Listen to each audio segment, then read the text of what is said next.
Hello everyone, and welcome to this 2 Degrees podcast. My name is Stephen Kennett, and today we're going to be talking about improving the energy efficiency of traditional and historic homes.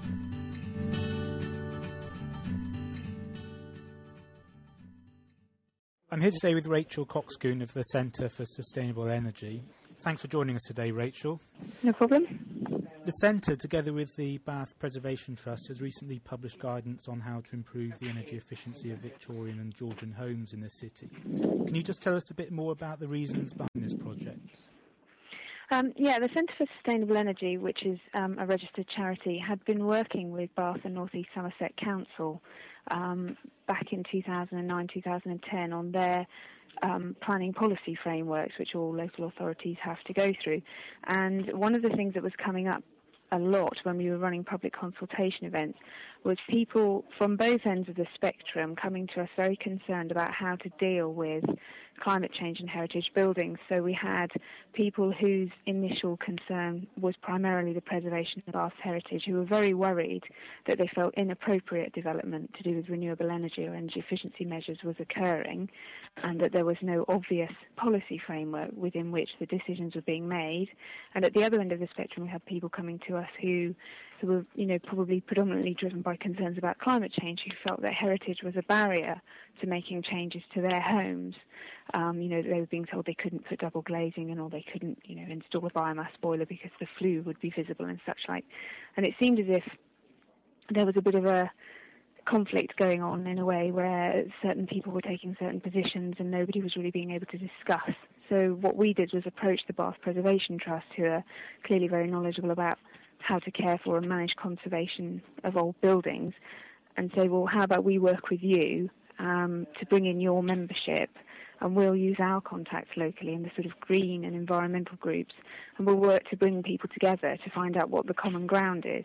And unsurprisingly, there was actually a lot of common ground in that everybody was concerned about climate change, apart from a very few people, and also everybody was really concerned that broadly the heritage features of Bath shouldn't be undermined, because they were all very aware that it's a big part of Bath's economy and a big part of where the jobs in Bath come from. So that was really where the process came from, as a way of trying to bring people together who at that time weren't able to reach consensus. I mean, obviously in Bath, historic buildings are quite a big proportion of the existing housing stock. Across the UK, is historic buildings quite a large percentage of the housing stock that we have? Yeah, I mean, there are different categories of what people call heritage buildings, and English Heritage categorises them as those that are pre-1919 and those that are interwar, so 1919 to 1939. The pre-1919 homes, which make up about 20% of the total homes in the UK, so that's about 4 million homes, and almost the same number again, almost another 4 million are interwar homes, which are heritage to a degree. You're kind of in the tail end of the arts and crafts movement and that sort of thing. And there's an argument in Bath, it's actually slightly higher. So in Bath, the city itself, about 30% of the homes are what are called heritage homes, and you would expect that to be higher in Bath. And the calculations done for Bath is that they're responsible for about 40% of the emissions, the domestic emissions from the city. What were some of the headline measures that can be implemented then for improving the energy efficiency of these type of buildings? Well, we looked at what we looked at in the Warmer Bath report was a range of measures employing the energy hierarchy. So thinking first about encouraging homeowners to think about how they change their behaviour, that completely no-cost measures and behaviour changes. Things about having a quick shower instead of a long bath, and not washing indoors in a tumble dryer if you can dry it outdoors, and so on and so forth. But then there does come a point where people need to think about actually installing something, and some of them were very low cost and things that a lot of people that we surveyed hadn't yet done. So although they had complaints about how difficult to heat their homes were, for example, an awful lot of people hadn't draft-proofed their doors, particularly floors, ground floors, wooden ground floors, with planks and gaps between the planks, especially if there's a space underneath, like a cellar or a basement, are incredibly wasteful of energy, and most people haven't got around to filling those gaps or putting in any underfloor insulation. It's not that expensive to put underfloor insulation under a wooden floor. And again, particularly obviously in Bath, one of the big issues is the size, the actual kind of area of window. If you've got these vast sash windows, there's an awful lot of single glazed window there. A lot of people hadn't thought about or thought they weren't allowed to put seasonal secondary glazing in, and stuff like the sort of film that you can put on once a year early in the winter and put it through to spring is very, very low cost and very effective at both reducing the loss of heat and also reducing drafts, because obviously the comfort of heritage homes is a big issue as well. It's not just about how wasteful they are of energy or of money, it's about how drafty and cold they feel to live in.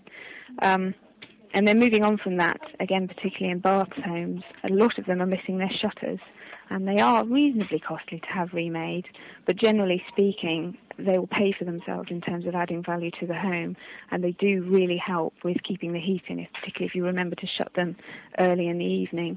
And there are, what we worked through with Warmer Bath was looking at what the types of secondary glazing would be that would be appropriate and considered acceptable by the Bath Preservation Trust and the conservation team at the council. And, there are some sort of not cheap, but certainly not mind-blowingly expensive secondary glazing options out there as well.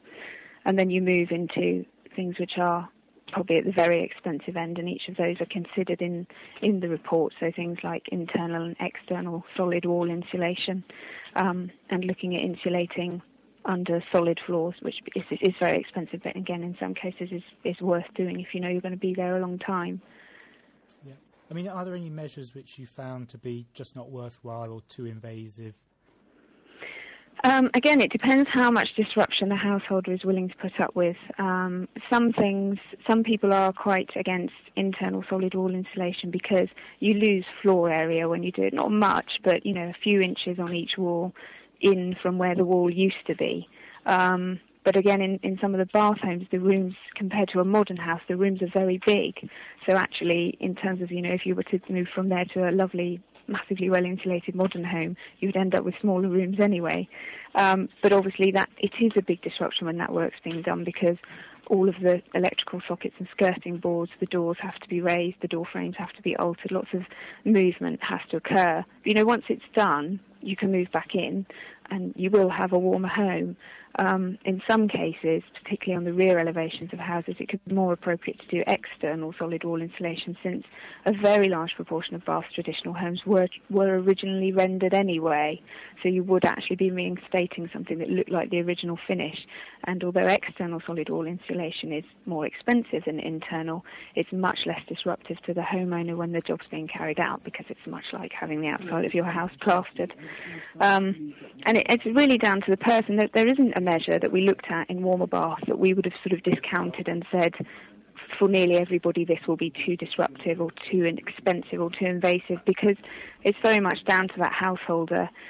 And in one case, if a house is connected to mains gas, for example, then perhaps the cost and the upheaval of installing a biomass boiler might be considered too much. But if that house were only connected to oil at the moment, then that person is probably paying astronomical prices for oil that only look like they're going to go up in the future. So for them, considering the upheaval and the cost of installing biomass could be well worth it. And just one final question. Do you have any advice on how to engage with planners and conservation officers? Yeah, I think particularly with conservation officers, and particularly where people are approaching it from a green point of view, I want to improve my home because I'm really worried about my carbon emissions. I think it's just worth being sympathetic to their role and what they need to do. Unlike the sustainability officers in a council, who are in a way a sort of voluntary performance from the council, the protection and enhancement of heritage buildings is a statutory duty for all local authorities.